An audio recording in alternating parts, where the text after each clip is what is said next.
Good morning and welcome to the news on New Day live from the John Hammond Street at Kanda here in Accra. And welcome to November 9, 2022. I'm Judith Awache Tando. Coming up in the headlines this morning.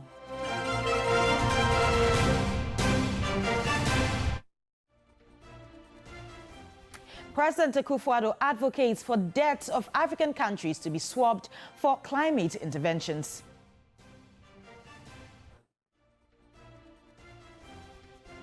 Also in this bulletin, teaching and learning continue to be disrupted as teachers refuse to call off strike after several meetings with government ended in deadlock.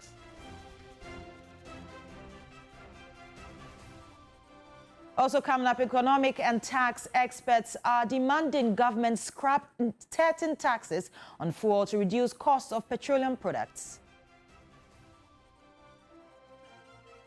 And on the international front, a former FIFA president, Sepp Blatter, says awarding World Cup tournaments to Qatar was a mistake. Details of these stories and many more in the next 20 minutes. Stay tuned.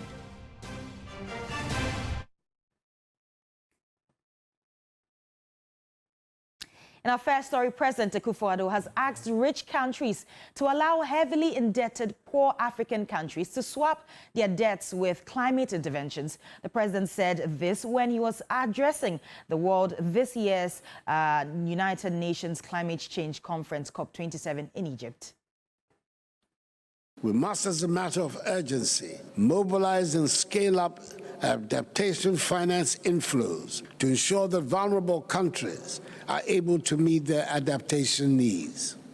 It is critical in this regard that the developed world makes good its long-delayed pledge to mobilize and make available $100 billion annually to the poorer countries to assist in the fight against climate change, and commit, as agreed at COP26 in Glasgow, to doubling resources for adaptation. Furthermore, it is plain to most that a radical restructuring of the global financial architecture, as proposed by the African finance ministers, to accommodate the demands of the developing world is of urgent necessity. It is evident that with these polycrises, that it is not fit for purpose. And I also urge those who hold African debt to commit to debt for climate swap initiatives. I'm telling all partners, take a better look at Africa and see her for what she is, a land of opportunities and growth. I know this may sound unrealistic, taking into consideration the dire situation most of the continent finds itself in today, in the aftermath of the COVID-19 pandemic and the Russian invasion of Ukraine. But as far as adaptation to climate change is concerned, nothing can succeed without Africa. With her vast arable land, vibrant youth who aspire only to take their rightful place on the global scene, and a deeply rooted sense of innovation, Africa has a massive role to play. Still on climate change, Ghana needs some $15 billion to implement its 47 climate change programs and activities between 2020 and 2030. So far, only $1.3 billion have been received through oil receipts. Executive Director of Africa Center for Energy Policy, Benjamin Boakye, suggests government creates opportunities locally for climate financing rather than relying solely on foreign sources. There are commitments across the world, the globe, the climate funds, but not much is coming into the fund. But the little that is coming in also, we are showing lack of capacity to actually access those funds. So how do we work together as stakeholders to be able to access funds when they are available? We need to double up to be able to access the funds, and beyond that also look at domestic options to be able to create more funding opportunities for us to fund research, to participate in the renewable space, so that we are not just becoming the market.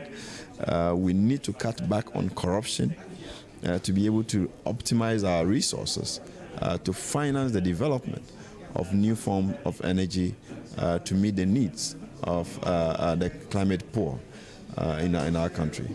There are options for us to aggressively target that also. We can do afforestation that allows us to be able to trade the carbons that we will be absorbing by those actions.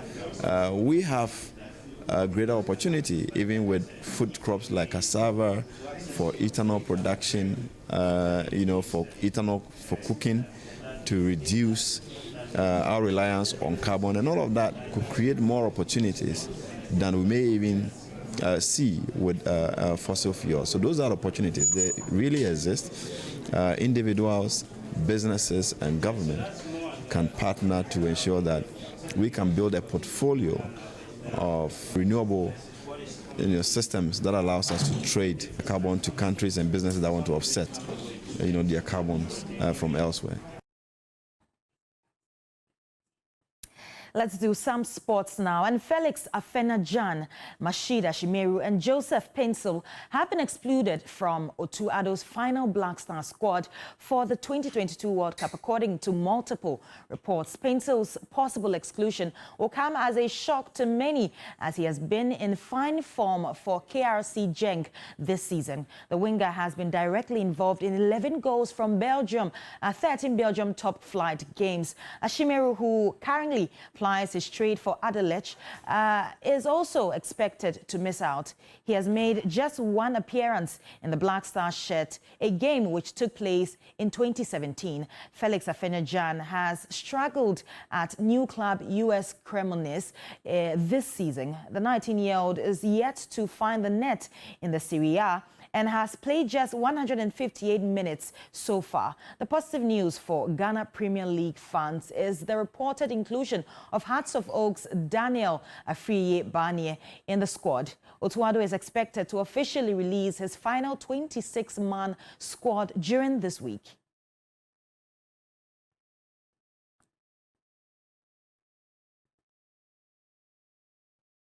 Well, joining us to talk about the Black Stars and the players who are not making it to the World Cup this year is Oreku Ampofo. Thank you so much for joining us. From the list making the rounds, are you surprised about Otuado dropping certain players?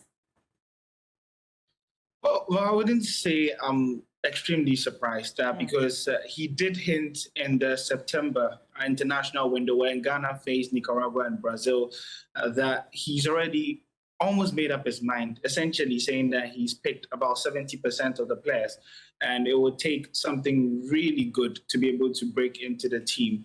And so I'm not really surprised. I expected a very similar squad to what we saw in the last window, and most of these players who are being dropped were not part of that squad.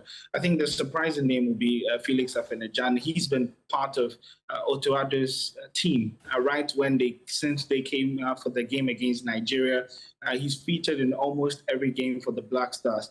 But one can understand that his transfer in the Serie A to Cremonese and his lack of minutes perhaps has really led to him being dropped out of the team, coupled with the fact that other players have also made themselves available for selection. So I think Felix is the biggest surprise to me. Joseph Painter was an outside name. He never really had any chance under Otuado. Has played just one game. Right. And unfortunately, Otuado, he's not part of the 70% that Otuado had picked, and he didn't do enough for the extra 30% as well. So I think Felix is the biggest surprise, and probably followed by Joseph Painter. Okay, and what message is the technical team sending across with the players that are not going to the World Cup? It was always a difficult task because it's the dream of every player to feature at the biggest football event in the world. And it happened just every 4 years. And so once you're on that 55-man shortlist, you start to dream. And so coaches also have that extra task of calling the 29 who wouldn't be making it to tell them that, unfortunately, you will not be part of the squad.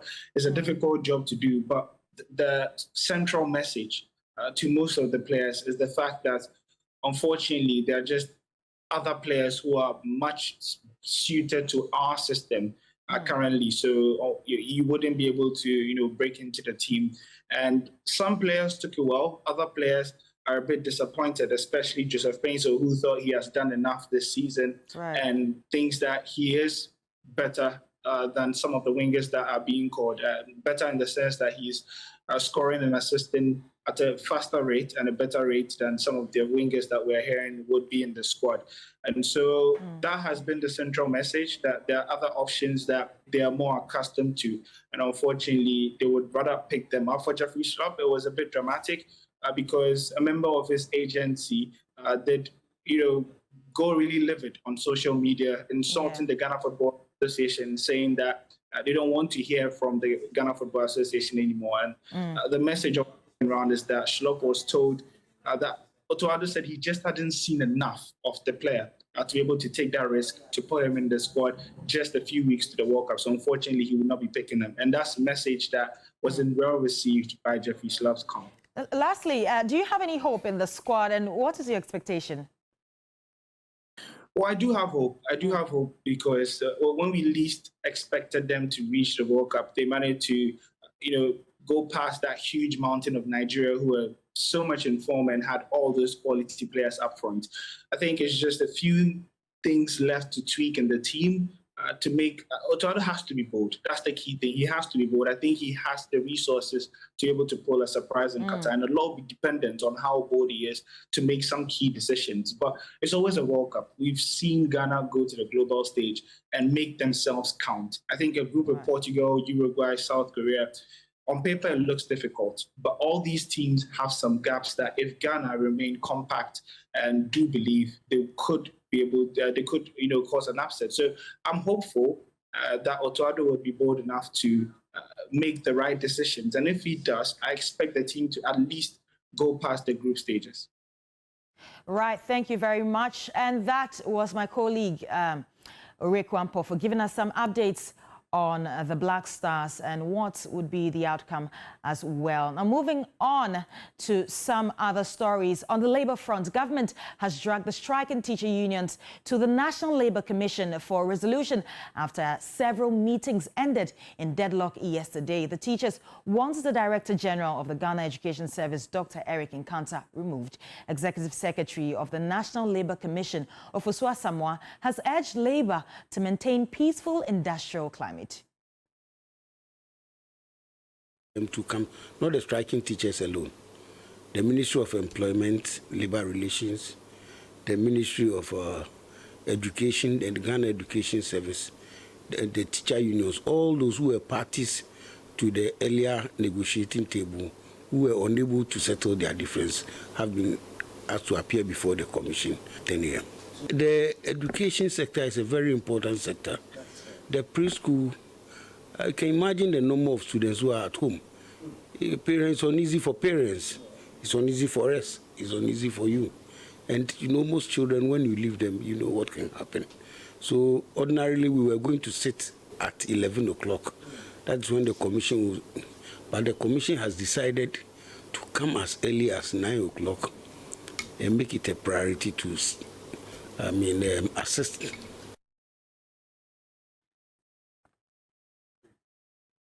Now let's move on to some other stories. And lawyers of investigative journalist Anas Arimiao Anas has rubbished publications that their client has been ordered to testify in court without his trademark Beats mask on. A statement from Cromwell Gray LLP dated November 8 says the public should disregard false reportage that Anas has been ordered by the Supreme Court or is compelled by the Supreme Court to appear in court without his trademark face Beats. Now, the statement continues that Anas may choose to testify as a prosecution witness or not. It said Anas and his Tiger Eye team will continue to wear the iconic face beads as a symbol of impartial anonymity in investigative journalism and highlights the extreme risks in the line of duty. The Supreme Court on Tuesday, November 8, 2022, ordered investigative journalist Anas Arimiao Anas to appear in court to testify in a case against former president of the Ghana Football Association, Kwesi Nyantakyi. The High Court had granted an oral application by the prosecution in the criminal case for Anas Arimiao Anas to give evidence in camera as a prosecution witness. The decision of the court has been challenged by lawyers of Kwesi Nyantakyi, who filed application as the Supreme Court to have the High Court's decision quashed.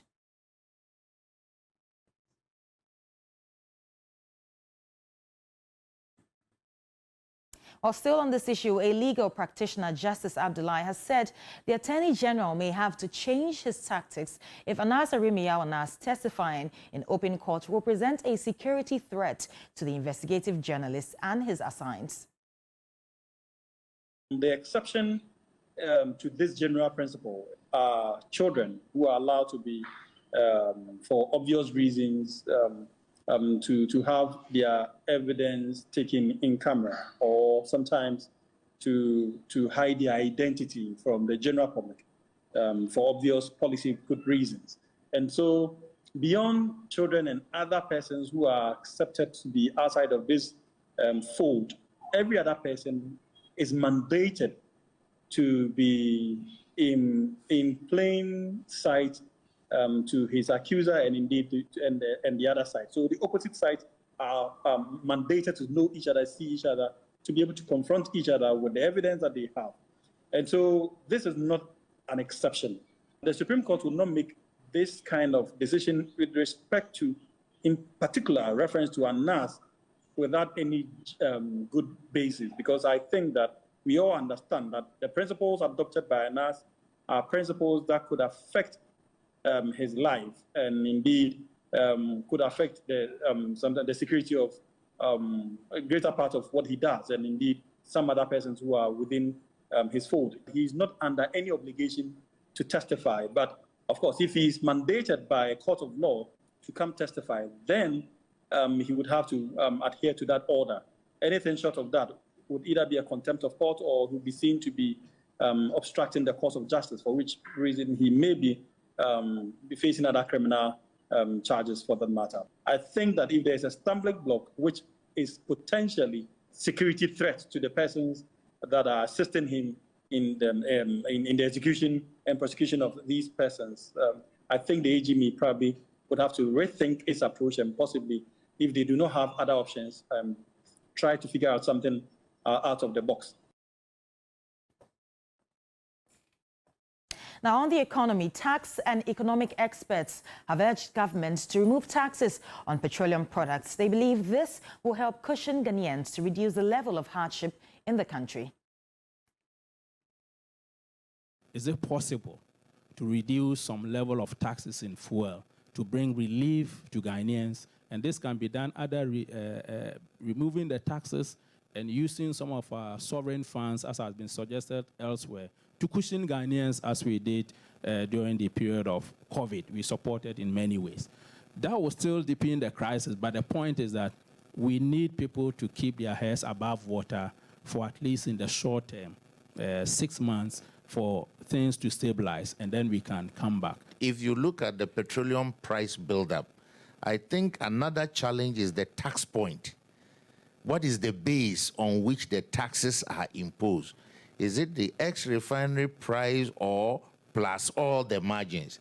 So even where you position where the tax is imposed can bring down the price when you've not even touched your revenue. It will reduce a bit of your revenue from taxes, but you don't lose it all. So if it is on the refinery plus all the margins, it makes it high. But if you take it from there and apply it only on the base, before all the add-ups, you'll find the price will drop marginally. I think it's something they can consider. Now, on the international front, former FIFA president Sepp Blatter says the decision to award the 2022 World Cup to Qatar was a mistake. Blatter, 86, was president of World Football's governing body when Qatar was awarded the tournament in 2010. The Gulf city state has been criticized for its stance on same-sex relationships, human rights record, and treatment of migrant workers. Qatar World Cup ambassador Khalid Salman has said that homosexuality is damage in the mind. The former Qatar international told German broadcaster ZDF that LGBTQ plus people attending the tournament should accept their rules. There's concern about how LGBTQ plus people are treated in Qatar, where same-sex relationships and promotion of same-sex relationships are criminalized, with punishments ranging from fines to the death sentence. Blatter also said FIFA had adjusted the criteria used to select host countries in 2012 after concerns were raised about treatment of migrant workers building World Cup stadiums in Qatar. The decision was to award the 2018 and 2022 World Cups to Russia and Qatar respectively has been dodged by accusations of widespread corruption, with 2 investigations launched by Swiss prosecutors and the U.S. Department of Justice in 2015. Qatar and Russia have always denied any wrongdoing, and both were effectively cleared by FIFA's own investigation in 2017.